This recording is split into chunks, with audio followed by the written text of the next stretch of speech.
Je m'assieds dans ce bistrot chaque jour pour contempler faner le temps, pour tuer l'ennui d'une vie triste atrophiée de ses rebondissements. J'ai plus l'allure canonisante d'une Jeanne Calment que d'un Gavroche. Le calot vissé sur la caboche, bibine chevillée dans la main gauche.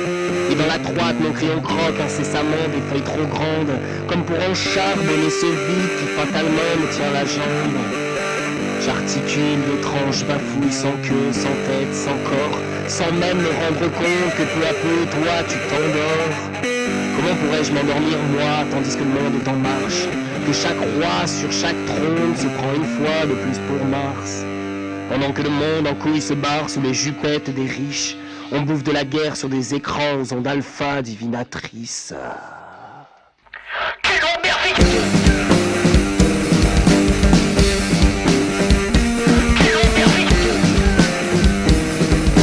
Sensation redondante de me faire pousser comme un bleu par un croupier des plus véreux, faussant les règles et les enjeux. Ils s'encanaillent avec les sournois en qui les incrédules croient, ceux-là même qui de surcroît nous clouent comme Jésus sur sa croix. Sauf que la croix cette fois, elle ressemble à une planche habillée, et que nos Romains à nous, ce qui nous enfonce dans nos petits culs, c'est pas des clous, c'est des yachts, des Rolex, des clubs de golf et des plumes de colombes. Puis ils chatouillent nos pieds de moutons, cependant qu'ils larguent leurs bombes contre l'enfant qu'ils enfantèrent, eux-mêmes en frappent enfant le faible. La République nous dictateur et tout le monde y ferme sa gueule. C'est ça l'instinct patriotique, c'est simple, c'est de l'arithmétique. Et ça fait longtemps que la politique fait du tort à la République.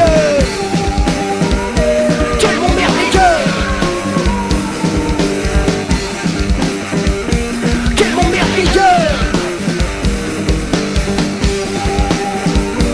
Quel monde merveilleux! Quel monde merveilleux! On est capable du pire vu qu'on est capable de tout. Dis donc jeunesse, tu vois le mur là qui se dresse juste devant nous. Toi qui fustiges les grévistes lorsqu'ils se rassemblent et qui luttent. Quand tu prendras le monde dans ta gueule, tu trouveras sûrement ça injuste. Quitte ton âme implorant l'aide de ceux-là même que tu méprises. S'indignera certainement que ces derniers te la refusent. Génération d'autruches modernes, ton sable est bien trop cher payé. De la sueur d'enfants exploités, travaillant des jours sans manger. De la vie de mineurs trimants pour tout l'or de l'Ouzbékistan. Et t'en penses quoi toi hein? Rien du tout, mais moi non plus. Quel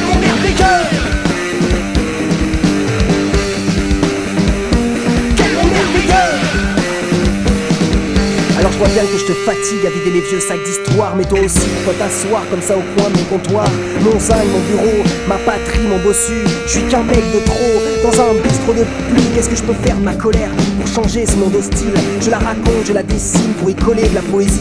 Et si ça change un peu mon monde, alors tant mieux, ça me fait plaisir. Et si ça change un peu le monde, c'est peut-être mieux que de ne rien dire. Je n'oublie pas dans mes galères que tous les efforts mis bout à bout construiront plus qu'on ne pourra jamais détruire avec des coups. Je fais ce que je peux, ce n'est pas rien pour oublier mes idées noires. Si t'as une solution miracle, monte la brailler son consoloir, qu'on en profite partie, qu'elle fasse le tour de la terre. Faisons de cet instant béni un merveilleux préliminaire. Abattons chaque frontière et construisons des barricades. Certainement pas des barricades pour enfermer nos camarades, non. Des chaînes d'espoir, des murs d'amour, des roues de solidarité. Et alors là, quand tout sera terminé, on pourra se dire qu'on a bien fait. On pourra se dire qu'on l'a forgé. Ce monde merveilleux!